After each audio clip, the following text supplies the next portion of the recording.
Hello,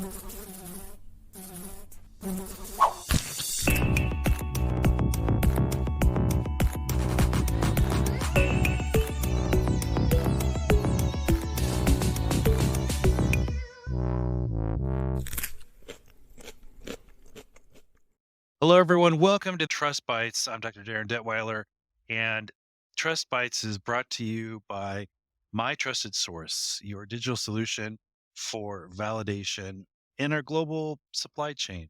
With us, we have Dr. Hal King, someone I've known for a long time. I have many great opportunities to interact with, and now the pleasure of being able to serve with them on this advisory board. Hal, welcome. Thank you, Darren. Nice to be here. Do me a favor. For those who have no idea who you are, maybe they're meeting you for the first time or they have a vague idea of who exactly is Dr. Hal King. Can you share us a little bit about what you do and your background?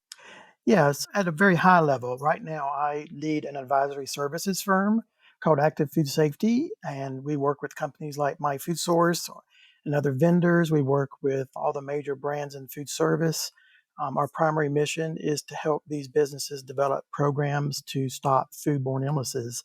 So we really don't take on quality type projects. We just look at how can we help your business. You might be a multi-chain business, a supplier to multi-chain businesses. How do we help you ensure that the controls are in place to prevent food from being contaminated and causing illness? So that's how we look at everything as it relates to our contract type work or consulting work in the business that we're in. Before that, I was going way back. I'm a public health scientist. I got my PhD in infectious diseases. I worked at CDC for many years doing outbreak investigations of mainly environmental type pathogens. They are like foodborne diseases. They're like Legionnaire's disease and other diseases you can get from the environment. So that was a lot of fun, but I really wanted to get more into the research side of things. So I left CDC and went into emerging diseases with Emory University School of Medicine. I worked there for about 8 years doing infectious disease work for emerging diseases, mainly in West Africa and Australia and other countries. These were diseases, kind of like orphan diseases. Nobody's really working on them, but they're still causing a lot of death in children and things. So my passion was that. But right in that time, when I was really having a great career as a professor at Emory School of Medicine, I got called back into the service. I was a U.S. Public Health Service officer. After 9/11, I got called back into the U.S. Army. So I did about 6 years in the U.S. Army doing food defense, of all things, just looking at bioterrorism and terrorism threats to our food supply way before Homeland Defense was set up. And as I kind of phased out of that work, because they didn't really need us after they moved everything into Homeland Defense, I went back on inactive reserve and I took a job at Chick-fil-A of all places because I just felt like, I've been out of my research labs for so long.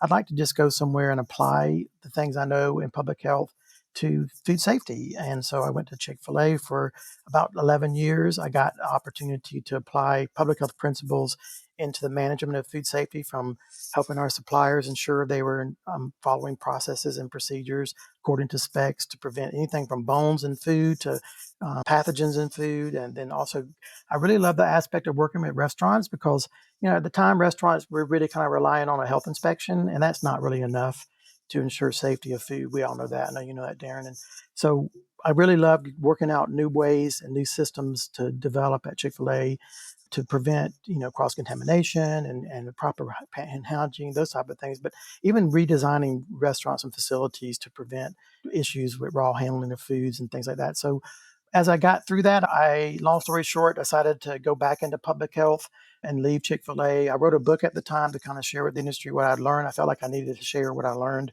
as a business person because I was going to go back outside of that. And he ended up deciding to start my own advisory services firm to just teach other chains and other restaurant businesses how to do what we learned at Chick-fil-A because I learned so much. So now I am a business person, but my background is public health. So like you, Darren, we're all kind of in the same business trying to just ensure we help businesses and vendors and others just collaborate to work together to prevent foodborne illnesses. Well, thank you for sharing that with me and our audience. And I truly appreciate the work that you do. There's a lot of things we could talk about here, but I see something that kind of connects it all. Even if like you were talking about the idea of an inspector, a county inspector, state inspector, whatever is not enough.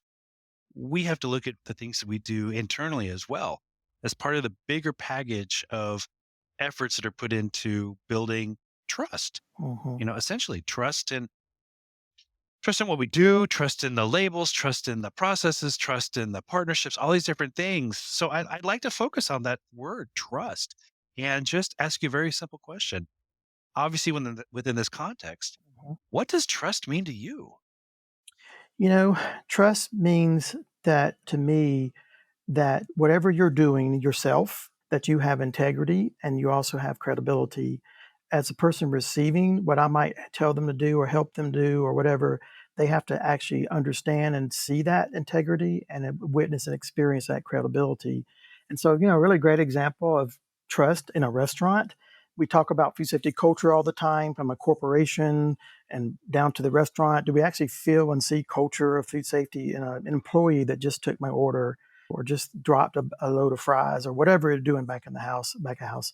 And it starts with that employee. If the employee doesn't trust the restaurant manager and doesn't trust the business, say the brand, they're not going to actually practice trust. They might be very trustworthy, but if they have to work a job for long hours and it's a difficult job in the kitchen and serving customers, if the business is giving that employee the worst of themselves, in other words, not well trained managers, not good products that actually work, and when they clean and sanitize, they actually do clean and sanitize, not giving them the things that they need to do their job, then they lose trust in their business, they lose trust in their manager, and they're not going to give their best. It's just human nature. And eventually they might just leave, right? Because they're not able to work with a company that doesn't have integrity, doesn't have trust. So trust is really just a contract between people that we're signing through integrity and our belief system and how we're going to act. So when we say we're going to do something and we don't, and we lose that trust, the contract's void.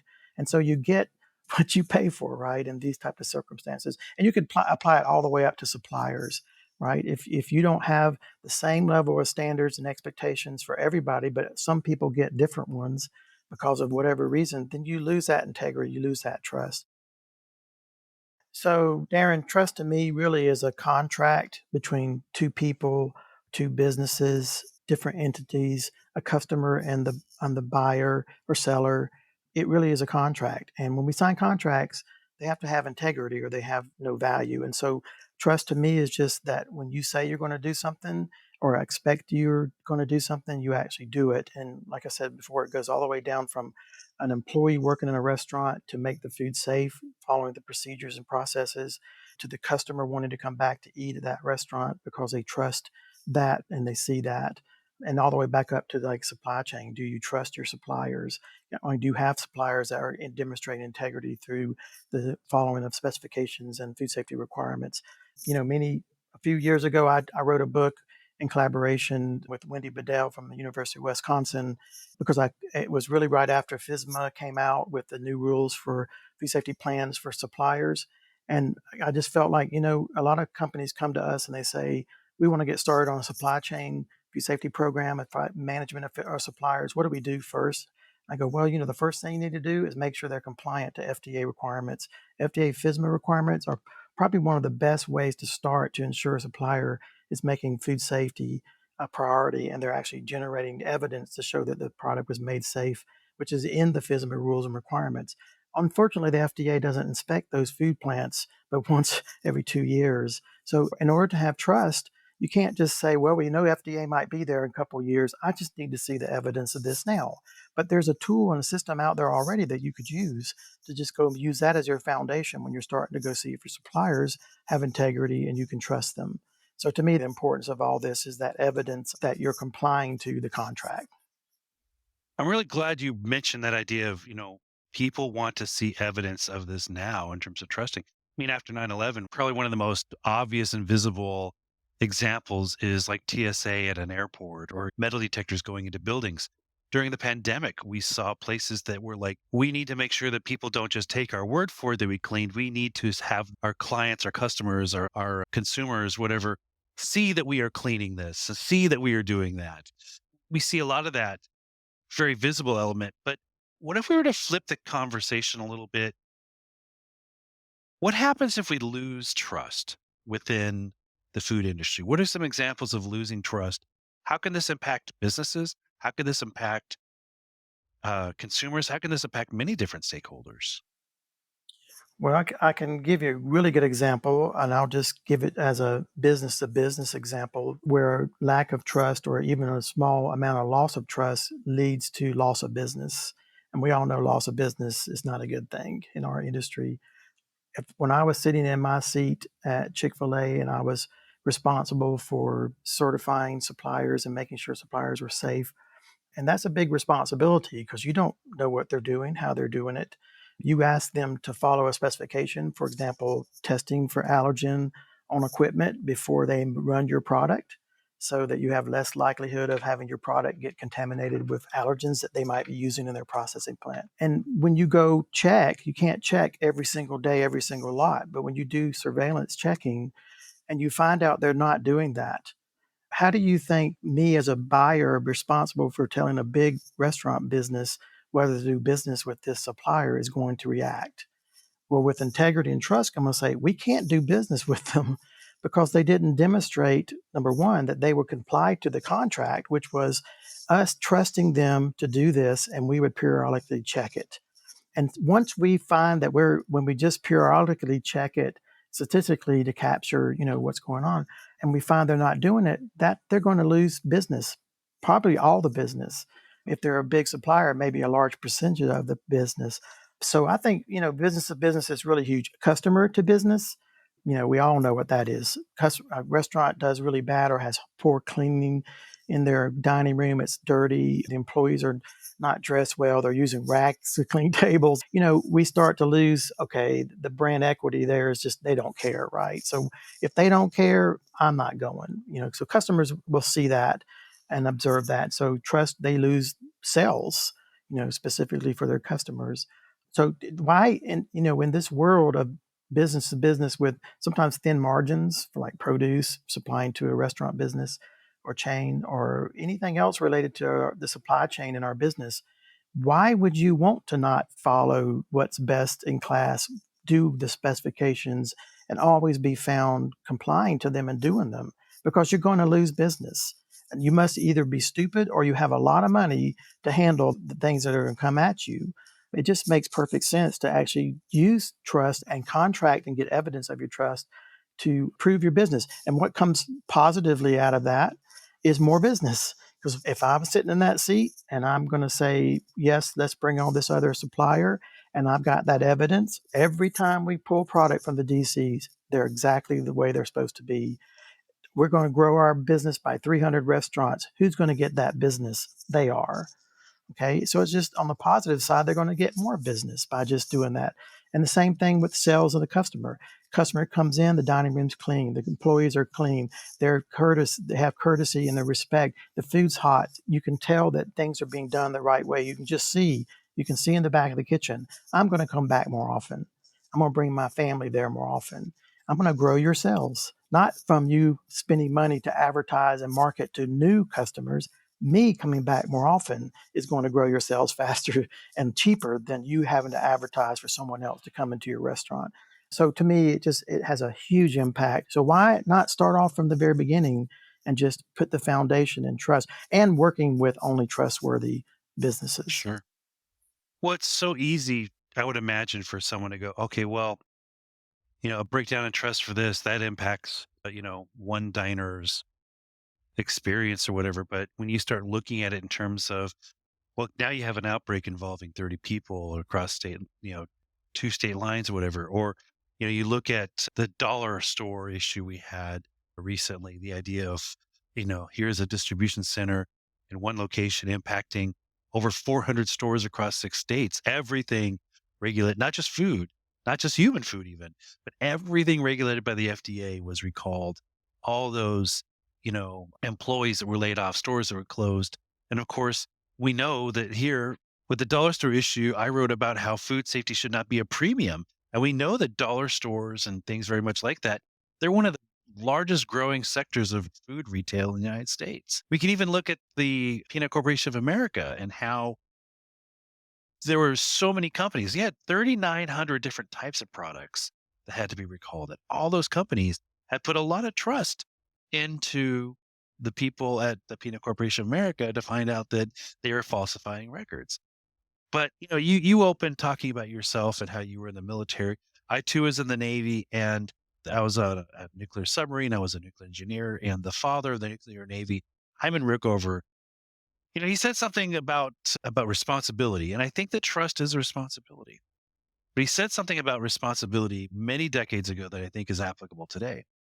The idea that responsibility, and again, I think trust is a responsibility. It can't be outsourced. Once you have it, you cannot just give it to someone else and it's not something that you have to take care of. So these companies that put their trust in a distributor, a supplier, a warehouse, a manufacturer, whatever it is, they don't technically relieve themselves of that responsibility. They need to continue to play an active role in all the different stakeholders that they partner with in terms of making sure that that responsibility of trust is carried through all the way through that last mile to the consumer. And I think far too often we're seeing that, well, I trusted them. Okay, but that didn't take away your responsibility to be involved in that trust. Yeah, that's such a great example, Darren, because so often I come upon medium-sized and even large chains that are just trusting their suppliers because maybe they say they're GFSI certified. Okay, GFSI certified is a great certification scheme to ensure that there's somebody looking to see if that manufacturing plant can, the word here is can, make the food safe. Doesn't mean they are making it safe. They were audited one time and then they made a corrective action and they were checked. And then they don't get audited again to get certified another year from now. It does not mean they were, it means they can. But so if a company just relies on just that, they're trusting that, but they're not really verifying and assuring that they had that responsibility. And I'll hear small, medium chains and large chains come and say, well, we don't need to do that because we're getting it through this broadline distributor. They do that for us. Well, when you check to see if they are doing it, no, they're not doing it. Or if we go back and say, okay, you are checking to ensure that they have FDA FSMA compliance, right? Yeah, they'd let us know if they didn't. No, like I said, the FDA doesn't get in there for every 2 years in high risk environments like Listeria monocytogenes and ready to eat foods. So when you trust only without, like you said, the responsibility to ensure and verify, then you are not really trustworthy because you're relying and giving your responsibilities to others. And when they fail, your customers fail because they get hurt and they get harmed. There's foodborne illnesses, and your business is harmed and hurt. And so, the first thing we always tell clients is, what are you doing to ensure food safety from your suppliers? Because it starts there, like you said. You have to make sure you're verifying the specifications. If you want to just do minimum standards, just make sure every day they're making the food, they're under FDA compliance from the food safety controls that should be there, and they can prove that, right? And preventive controls on those food preps during manufacturing. But you can't just trust that. You got to know. And I'm just still shocked today to find buyers, retail and food service buyers just relying on a GFSI only or just relying on the trust that the suppliers never had any problems. Maybe not with you, but they probably have with others.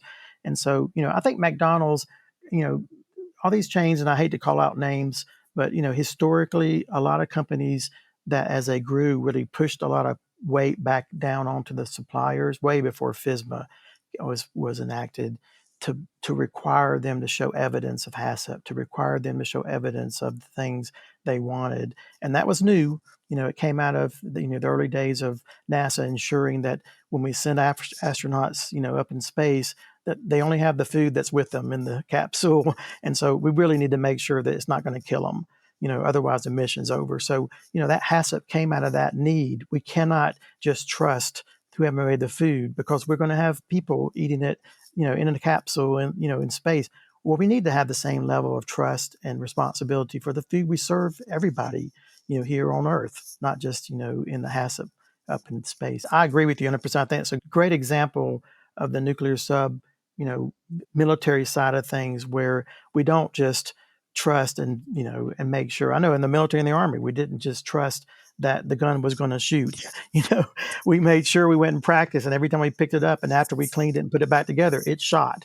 And they made us take that gun apart and put it back together and shoot it every single time we touched it. Because the day that you put it together wrong and push it up and really get it to shoot and it doesn't shoot, you're not going to be with us for very long. So it's always about that. Well, it's always about, I think, the idea that, again, trust, and you've really supported this notion here. Trust is not a one-time thing. Trust is not a one-party thing. Trust is this continuous responsibility of multiple partners that has to Hmm. be checked and validated over and over and over again, and it never ends. And once you say that we're good, it's kind of like the painting of the Golden Gate Bridge in San Francisco. As soon as you're done, Hmm. you got to start all over again. Right. It's not a quick process. It's a long process Hmm. that involves many actors and many stages and steps. Hmm. I want to thank you. So many great points you brought up here, and we're going to continue this conversation on some other episodes.